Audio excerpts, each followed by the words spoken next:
Hi සුබ දවසක් හැමෝටම. ඔයාලා හැමෝම හොඳින් ඇති කියලා මම හිතනවා. මීට කලින් මම 2 weeks challenge එක ගැන වීඩියෝ එකක් ඔයාලට අරගෙන ආවා. ඒ වීඩියෝ එක බලපු අයට මතක ඇති. ඒ challenge එකේදී අපි කරපු ලොකුම දේ තමයි එකපාරටම ජීවිතේ වෙනස් කරන්න හදපු එක නෙමෙයි. ටිකෙන් ටික අපේ මනස ඩයට් එකට අනුගත කරගන්න එක. මොකද මෙච්චර අවුරුදු ගාණක් කරගෙන ගිය පුරුදු නවත්තලා හෙට ඉඳන් එකපාරටම අලුත් මිනිස්සෙක් වෙලා වෙනමම ජීවන රටාවකට පුරුදු වෙන්න අපිට බෑ. එහෙම මොටිවේට් වෙලා ඔයා පටන් ගත්තත් ඒක මොටිවේෂන් එක තියෙනකම් විතරයි. සමහර විට එක දවසක් වෙන්න පුළුවන්, දෙකක් වෙන්න පුළුවන්. ඊට පස්සේ දන්නේම නැතුව පරණ පුරුදු වලටම යනවා. ඊට පස්සේ අපිට අපි ගැනම කලකිරෙනවා. මට ඩයට් එකක්වත් හරියට කරගන්න බෑ, බරාඩු කරගන්නේ කොහොමද කියලා. ඒ නිසා මම මේ වීඩියෝ මාලාව හදන්නේ ඒ වගේ අයට. මොකද මමත් ඔයාලා හිටපු තැනම හිටපු කෙනෙක් නිසා. මම ඔයාලත් එක්ක ෂෙයා කරන්නේ මගේම අත්දැකීම්. මම වගේම ස්ට්‍රෙස් එකෙන් දුකෙන් කැමති ලස්සන ඇඳුමක් අඳින්න බැරුව අයියෝ මහතයි හැටි බලන්නකෝ කියලා කතා අහගෙන හිතෙන් විඳවන අයට තමයි මම මේ කතා කරන්නේ. ඇත්තම කතාව එකපාරටම හිත ඉඳන් වෙනස් වෙන්න බෑ. ඒකට හොඳ අරමුණක් සහ හොඳ ප්‍රොසෙස් එකක් නැත්තම් හොඳ ක්‍රියාවලියක් ඕනේ. ඒ නිසා තමයි මම ඔයාලට මම කරපු 2 weeks challenge එක දුන්නේ. ඔයා තවම මේ වීඩියෝ එක බලලා නැත්නම් මුලින්ම ඒක බලලා ඒ සති දෙක හරියටම කරලා ඉවර වෙලා මේ වීඩියෝ එක බලන්න කියලා මම ඔයාලගෙන් ඉල්ලනවා. දැන් අපි බලමු 2 weeks challenge එකෙන් පස්සේ මම ඊට පස්සේ ආපු පළවෙනි මාසය නැත්නම් 30 days challenge එක කොහොමද කළේ කියලා.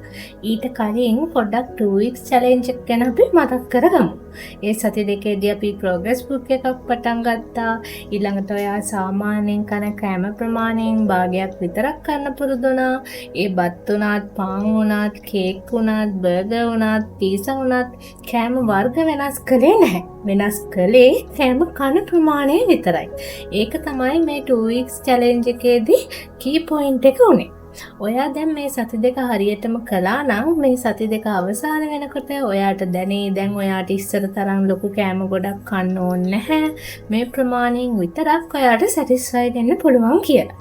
ඒ වගේම ඒ සති දෙකේදී අපි වතුර ලීටර් 2ක් 3ක් අතර ප්‍රමාණය දවසකට බොන්න පුරුදු වුණා. දැන් අපි බලමු මේ වීඩියෝ එකෙන් පළවෙනි මාසය කොහොමද කරගෙන යන්නේ කියලා. මුලින්ම progress book එක මම දිගටම ලිව්වා. මොකද ඒකෙන් මගේ අරමුණ මට හැමදාම මතක් වුණා. ඊළඟට කෑම ප්‍රමාණය භාගයක් කන පුරුද්ද දිගටම තියාගත්තා. හැබැයි මම මේ මාසෙදී වෙනස්කම් කිහිපයක් එකතු කරගත්තා. මම නිතරම සීනි කෑම, junk food කන, එළියෙන් කෑම කන කෙනෙක් වෙලා හිටියා. මේ මාසෙදී මම මේ දේවල් නතර කළා. උදේ තේ එකට පවා සීනි දාන්නේ නැතුව බොන්න පුරුදු වුණා. හැබැයි මම හරිම sugar cravings තියෙන කෙනෙක්. junk food, rice කොත්තු දැක්කම කන්නම හිතෙනවා. ඒ නිසා ඒ දේවල් එකපාරටම සම්පූර්ණයෙන්ම නවත්තලා ඉන්න මට අමාරු වුණා. එහෙම කළාම දවස් 4-5ක් ගියාම කලින්ටත් වඩා ඒව කන්න හිතෙනවා. මොකද මම හිත පාලනය කරගන්න හරිම අමාරුන කෙනෙක් නිසා. හිත පාලනය කරගන්න බැරි නම් බර අඩු කරගන්නත් බැරිද කියන ප්‍රශ්නය අපිට එනවනේ. ඒකට මම පොඩි ස්ට්‍රැටජි එකක් නැත්තම් උපාය මාර්ගයක් හොයාගත්තා. ඒ තමයි සතියට එක චීට් මීල් එකක් ගන්න එක. චීට් මීල් එකක් මිසක් චීට් ඩේ එකක් නෙමෙයි. මම මේ සතියේ එක දවසක් ගොඩක් වෙලාවට සන්ඩේ ඉරිදා තමයි ගෙදර හැමෝටම අතුමාරු දවසනේ. ඒ නිසා විශේෂ කෑමක් උනත් ගේනවා නැත්තම් හදනවානේ. ඒ නිසා මම ඉරිදා දවසේ මම කැමති කෑමක් පොඩි ප්‍රමාණයකින් එක වේලකදී කනවා. උදාහරණයක් විදිහට මම කේක් කන්න හරිම ආස කෙනෙක්. ඒ නිසා පොඩි කේක් කෑල්ලක් මම ඉරිදා දවසේදී කෑවා. දැන් හිතන්නකෝ මම සතියේ එක දවසක් යාළුවෙක් එක්ක එළියට යනවා නම් මම ඒ දවසේ යොදාගත්තා මගේ චීට් මීල් එක ගන්න. හැබැයි පොඩි ප්‍රමාණයක්. නැත්තම් සතියෙන් මහන්සි අපතේ යනවනේ. එහෙම තමයි මම මගේ කෑම වලට තියෙන ආසාවයි ඩයට් එකයි බැලන්ස් කරගත්තේ. ඒ වගේම එක දවසක් චීට් මීල් එකක් ගත්තයි කියලා මම මුළු ඩයට් එකම විනාශ කරගත්තේ නැහැ.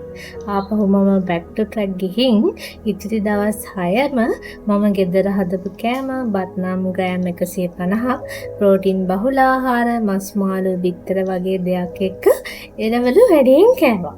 දවල්ට. මම රෑටත් බත් කන කෙනෙක් නිසා මම මේ මාසෙදී රෑටත් මේ විදිහටම තමයි බත් කෑවේ. හැබැයි කැමති කෙනෙක්ට ගෙදර තියෙන එළවලු වලින් සුප් එකක් හදාගෙන බොන්න පුළුවන්. උදේට මම කුරක්කන් රොටි එක්ක සීනි නැති තේ කෝප්පයක් බිව්වා. ඔයාලා මගෙන් අහයි මුළු මාසයක්ම කුරක්කන් රොටිද කෑවේ කියලා. නැහැ. මමත් හෙල්ති විදිහට පොඩි කෑම වර්ග වෙනස් කළා. මම මේ කෑම වර්ග මොනවද කියලා තව වීඩියෝ එකක් ගේන්නම්. නැත්තම් මේ වීඩියෝ එක ගොඩක් දික් වෙනවා. මම මේ වීඩියෝ එකෙන් ඕවරෝල් ඩයට් එකේ පළවෙනි මාසයේ වෙනස් වුණේ කොහොමද කියන එක ඔයාලට කියලා දෙන්න තමයි උත්සාහ කරන්නේ. ඒ වගේම මම තව දෙයක් මේ මාසයේදී එකතු කරගත්තා. ඒ තමයි විනාඩි 20ක් සතියට දවස් 4ක් මම ඇවිද්දා. මුල් මාසය නිසා විනාඩි 20ක් හොඳටම ඇති. හැබැයි පුළුවන් කෙනෙක්ට විනාඩි 40ක් පැයක් වගේ ඇවිදින්න පුළුවන් නම් තවත් හොඳයි. හැබැයි අනිවාර්යයෙන්ම දේ අඩුම වශයෙන් දවස් 4ක්වත් ඇවිදින එක. මුලින්ම පුරුද්ද හදාගන්න එක තමයි වැදගත්ම දේ. මම ඇවිද්ද හැම දවසක්ම ප්‍රෝග්‍රස් බුක් එකේ ලකුණු කළා. ඒක මට ගොඩක් ලොකු මොටිවේෂන් එකක් වුණා ඊළඟ දවසේ පටන් ගනිද්දි. ඒ වගේම දවසකට වතුර ලීටර් 2ක් 3ක් අතර බොන පුරුද්දත් මම දිගටම කරගෙන ගියා. අතක තියාගන්න කිසිම පුරුද්දක් ඉබේ ඇති වෙන්නේ නැහැ. අපිම තමයි අපිට ඒ පුරුද්ද ඇති කරන්න ඕනේ. අපේ මොළයට අලුත් පාරක් පෙන්වලා දෙන්න ඕනේ අපිම තමයි.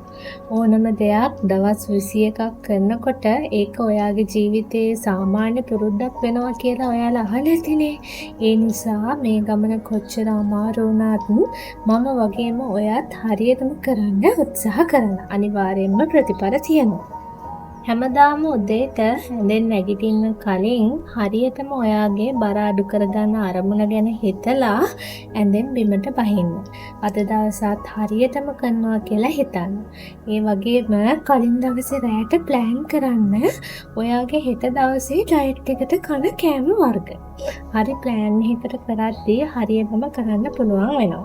වෙනදා වගේ අතට අහුවෙන දෙයක් උයලා කාලා මේ වැඩේ කරන්න බෑ.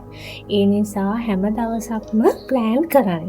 හැම තිස්සෙම ලස්සන සිරුරක් ගැන සිහින දකින්න. මොටිවේට් වෙන්න උත්සාහ කරන්න මේ වගේ වීඩියෝ අහන්න. මහත් වෙලා ඉඳලා කෙට්ටු වෙලා ලස්සන වුණ අයගේ ෆොටෝ නිතර බලන්න. ඔයාගේ අරමුණට යන්න පුළුවන් ඔයාටම තමයි. කිසිම කෙනෙක්ට ඔයාලව බලෙන් මේක කරවන්න බෑනේ. ඒ නිසා දැම්ම පටන් ගන්න.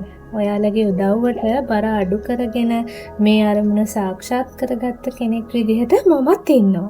එකම එක්කෙනෙක් හරි මේ වීඩියෝ බලලා වෙනස් වෙලා ලස්සන වෙලා ඉන්න එක තමයි මට වටිනම දේ. ඉතින් මගේ මේ අත්දැකීම් ඇසුරෙන් ගොඩනගන මේ වීඩියෝ එක ඔයාලට වැදගත් වුණා නම් ලයික් කරන්න, ඔයාලගේ අදහසුත් කමෙන්ට් කරන්න අනිවාර්යයෙන්ම. සබ්ස්ක්‍රයිබ් කරන්නත් අමතක කරන්න එපා. බයි.